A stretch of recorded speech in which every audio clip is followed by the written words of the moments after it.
Hello everyone and welcome again to Algorithm HQ. Today I'm going to write the code and also explain to you all the algorithm to solve this minimum number of swaps to make the string balanced problem which is there in LeetCode. It is a medium level problem and is problem of the day or daily challenge on LeetCode for today. I'm going to code the solution in Java, but for people who code in different languages, that is other than Java, this video will definitely be useful because I am going to explain the approach on the blackboard before coding the solution. तो चलिए फिर start करते हैं इसको श्री कृष्ण का नाम लेकर। हम लोगों को इस क्वेश्चन में एक स्ट्रिंग दी हुई है एस, जिसकी लेंथ इवन है। और इसमें exactly n by two pairs of brackets हैं। ओके, तो n by two opening brackets होंगे और n by two closing brackets होंगे। अब यहाँ पे बैलेंस्ड की कुछ कुछ कंडीशन दी हुई हैं, ये हम ऐसे ही समझ लेते हैं कि बैलेंस्ड कब कब होगी। या तो हमारे पास एम्प्टी स्ट्रिंग होगी तो बैलेंस्ड होगी, या तो एक ऐसी स्ट्रिंग होगी जिसके लिए हर ओपनिंग ब्रैकेट के लिए क्लोजिंग ब्रैकेट एग्जिस्ट करेगा ओपनिंग ब्रैकेट के बाद। यानी कि जैसे अगर एक ओपनिंग ब्रैकेट है तो उसके बाद क्लोजिंग ब्रैकेट एग्जिस्ट करे। ओके, फिर अगर दो ओपनिंग ब्रैकेट्स हैं तो दो क्लोजिंग ब्रैकेट्स एग्जिस्ट करें, पर दोनों ओपनिंग के बाद ही दोनों क्लोजिंग आने चाहिए। ओके, अगर हमारे पास ऐसी स्ट्रिंग है कि ओपनिंग ब्रैकेट्स के लिए क्लोजिंग ब्रैकेट्स तो एग्जिस्ट कर रहे हैं, पर पहले क्लोजिंग कर रहा है बाद में ओपनिंग कर रहा है, तो ये जो है वो बैलेंस्ड नहीं होगी। ओके, यहाँ पे कुछ कुछ ये क्राइटेरिया दिया हुआ है जिससे कुछ लेना देना नहीं है हमारा। ओके, तो हम लोग क्या कर सकते हैं कि एक एक स्वैप में हम लोग क्या कर सकते हैं, कोई भी दो इंडाइसेस उठाएं और उनको स्वैप कर दें, उन पे जो ब्रैकेट्स हैं उनको स्वैप कर दें, और ऐसे ऑपरेशंस हम एनी नंबर ऑफ टाइम्स कर सकते हैं। ओके, तो हम लोगों को रिटर्न करने हैं minimum number of swaps to make s balanced. Okay, तो ये है कि हमेशा ही एस को हम बैलेंस कर सकते होंगे। ठीक है, ऐसा कभी नहीं होगा कि नहीं कर सकते होंगे। क्यों? क्योंकि हमारे पास exactly n by two opening brackets हैं और n by two closing brackets हैं, तो हर ओपनिंग ब्रैकेट के लिए क्लोजिंग ब्रैकेट एग्जिस्ट तो करेगा, पर ऐसा हो सकता है कि वो सही जगह पे एग्जिस्ट ना करे बस। ओके, तो इसमें क्या किया है इनने कि एक ऑपरेशन में इनने क्या किया हुआ है कि ये वाला जो ब्रैकेट है उसको इस वाले से स्वैप कर दिया है। तो यहाँ पे ये जो स्ट्रिंग है वो बैलेंस्ड हो गई है और एक ऑपरेशन में बैलेंस्ड हो गई है। इसमें क्या किया हुआ है कि सबसे पहले तो ये वाला जो ब्रैकेट है उसको इस वाले से स्वैप कर दिया है। ओके, तो एक ऑपरेशन में ये हो गया है, और फिर उसके बाद इसके साथ जीरोथ इंडेक्स के साथ इसको स्वैप कर दिया है ना। मतलब ये दो ऑपरेशंस मेरे हिसाब से ऑप्टिमल है, बाकी इन लोगों ने जैसा भी किया हो। तो दो ऑपरेशंस में हम स्वैप कर सकते हैं इसको। तो हमें ये समझ में आ रहा है कि हम एक स्वैप में ना दो पेयर ऑफ ब्रैकेट्स को हम बैलेंस कर सकते हैं। ओके, फिर अगर दो पेयर्स ऑफ ब्रैकेट्स बचे ही ना हो उसके पास बैलेंस करने के लिए, तो फिर हम एक स्वैप यूज करके उनको भी बैलेंस कर देंगे। ठीक है, तो समझ लेते हैं कैसे सॉल्व करने वाले हैं। सबसे पहले तो हम क्या करेंगे कि जो बैलेंस्ड पैरेंथेसिस हैं या बैलेंस्ड ब्रैकेट्स हैं उनको हटा देंगे। ठीक है, तो बैलेंस्ड हटाने के लिए करेंगे क्या, जिस भी ओपनिंग ब्रैकेट के लिए उसके बाद एक क्लोजिंग ब्रैकेट आ रहा होगा, जिस भी ओपनिंग ब्रैकेट के लिए उसके बाद एक क्लोजिंग ब्रैकेट आ रहा होगा, उसको हम बैलेंस्ड मान के हटा देंगे।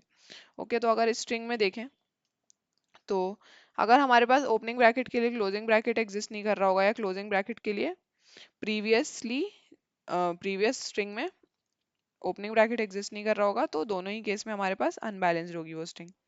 ओके, तो सबसे पहले यहाँ पे ये कर लेते हैं कि अगर यहाँ पे हमारे पास क्लोजिंग ब्रैकेट आ गया है पहले से, ठीक है, जिसके लिए हमारे पास ओपनिंग ब्रैकेट एग्जिस्ट नहीं कर रहा है, तो हम एक पहले तो दो वेरिएबल्स लेते हैं। ठीक है, एक का नाम ले लेते हैं ओपन और एक का नाम ले लेते हैं अनबैलेंस्ड। ठीक है, ओपन बताएगा कि अभी तक हमारे पास कितने ओपन ब्रैकेट्स आ चुके हैं, और अनबैलेंस्ड बताएगा कि उसमें से कितने अनबैलेंस्ड हैं।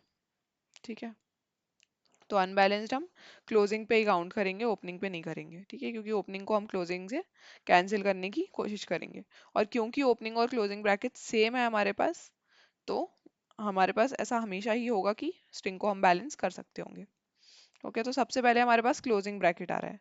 क्लोजिंग ब्रैकेट के लिए ओपनिंग ब्रैकेट तो एग्जिस्ट नहीं करता, तो इसको हम अनबैलेंस्ड कैटेगरी में डाल देंगे 1। फिर से क्लोजिंग ब्रैकेट आ रहा है, तो फिर से इसको हम इसमें डाल देंगे, और ये इस ब्रैकेट पे पहुंचते पहुंचते हमारे पास 3 हो जाएगा। अब आ रहा है हमारे पास एक ओपनिंग ब्रैकेट, तो ओपनिंग ब्रैकेट आ रहा है तो हम ओपन को 1 कर देंगे।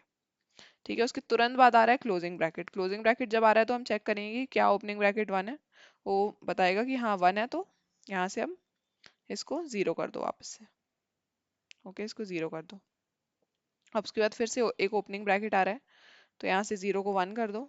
फिर से एक ओपनिंग ब्रैकेट आ रहा है तो यहाँ से 1 को 2 कर दो।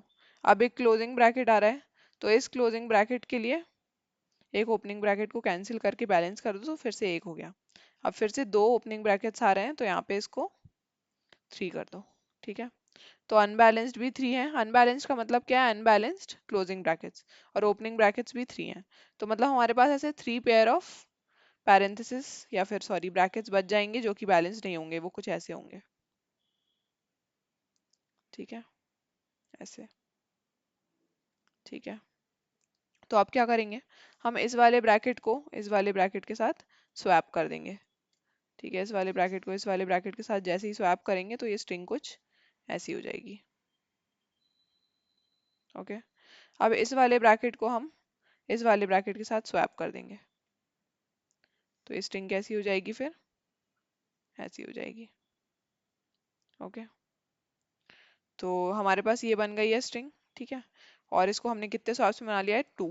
तो अब हमें ये समझ में आ रहा है कि हम दो ब्रैकेट्स को एक स्वैप में बैलेंस कर सकते हैं, है ना, और एक ब्रैकेट को भी हम एक पेयर ऑफ ब्रैकेट को भी हम एक स्वैप में बैलेंस कर सकते हैं। तो अगर हमारे पास total number of unbalanced brackets जो हैं वो अगर इवन होंगे, अगर वो इवन होंगे तो फिर तो हम डिवाइडेड बाय 2 ही आंसर दे देंगे कि हम हाँ हम जितने भी पेयर ऑफ ब्रैकेट्स हैं उसको बैलेंस कर सकते हैं उसके हाफ स्वैप्स में। ओके, लेकिन अगर ऑड होगा तो हमें उतने ही नंबर ऑफ मतलब इवन वाले तो हम कैंसिल कर देंगे। जैसे इस केस में 3 था, है ना, इस केस में 3 था, तो इसमें से दो जो थे उसको तो हमने एक में बैलेंस कर दिया और बाकी जो एक बचा उसको हमने फिर से अगेन एक में बैलेंस कर दिया। ठीक है, तो ये हम 3 डिवाइडेड बाय 2 करने से अच्छा हम यहाँ पे 3+1 डिवाइडेड बाय 2 कर देते हैं, तो 4 डिवाइडेड बाय 2 यानी कि 2 स्वैप्स। ठीक है, अब मान लो 3 की जगह अगर 4 ही ब्रैकेट्स होते, अगर 4 ही ब्रैकेट्स होते अनबैलेंस्ड, तो हम इसमें क्या करते, 4+1 5 डिवाइड बाई 2 करते, और क्योंकि ये इंटीजर डिवीजन है तो अगेन यहाँ पे 2 आंसर आता। तो कुछ भी जो भी आएंगे नंबर ऑफ अनबैलेंस्ड पैरेंथेसिस वो इवन हो या ऑड हो, हम उसमें क्या करेंगे कि +1 करके डिवाइडेड बाय 2 कर देंगे। उससे क्या होगा कि अगर इवन नंबर ऑफ ब्रैकेट्स होंगे तो भी वो इंटीजर डिवीजन की वजह से सही ही आंसर आएगा, यानी कि अगर हम 5 डिवाइडेड बाय 2 भी कर रहे थे तो भी 2 ही आंसर आ रहा था, है ना, वो +1 काउंट ही नहीं हो रहा था। लेकिन अगर हम 4 डिवाइडेड बाय 2 कर रहे थे 3 के केस में तो फिर 2 आंसर आ रहा था, यानी कि वो एक ऑड ऑड वाला जो पैरेंथेसिस बच गया था या ब्रैकेट बच गया था उसको भी काउंट कर ले रहा था। ठीक है, तो इसको सिंपल सा रहेगा कोड इसका। सबसे पहले यहाँ पे हम लिख लेते हैं open is equals to 0 and unbalanced is equals to 0। Okay, अब यहाँ ले लेते हैं for char c in s dot to char array if c एक ओपनिंग ब्रैकेट है तो क्या करेंगे हम ओपन प्लस इक्वल्स टू 1।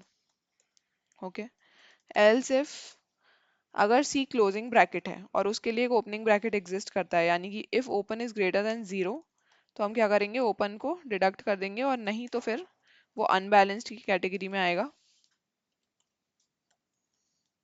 और हम अनबैलेंस्ड को प्लस इक्वल्स टू 1 कर देंगे और लास्ट में हम क्या कर देंगे रिटर्न कर देंगे अनबैलेंस्ड +1 डिवाइडेड बाय 2। ओके, अब रन करके देख लेते हैं इसको। सैम्पल टेस्ट केसेस पास हो रहे हैं, सबमिट करके देख लेते हैं और कोड सक्सेसफुली सबमिट भी हो गया है। बट जाने से पहले please do not forget to like the video and subscribe to my channel if you haven't already. Also do tell me my improvement points in the comment section. That's it for the video. Radhe Radhe.